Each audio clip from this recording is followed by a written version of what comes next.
Hello guys, quick tutorial lang tayo. Paano natin i-reset tong oil change? Nakikita nyo na yan.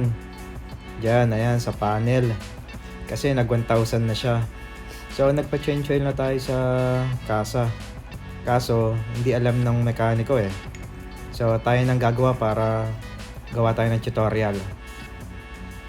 So, ayan, patayin lang natin siya. Tapos, eto. Hold lang natin yung left and right button. Hold natin siya siguro mga 3 to 5 seconds. Tapos i-on natin dun sa switch. Ayan. Ayan, hold lang natin. Yun, nakita nyo biglang nag-blink yun sa oil change siya. Ngayon, hold natin tong right button. Magbabago na yan. Yun, ayun, di ba? Ayos.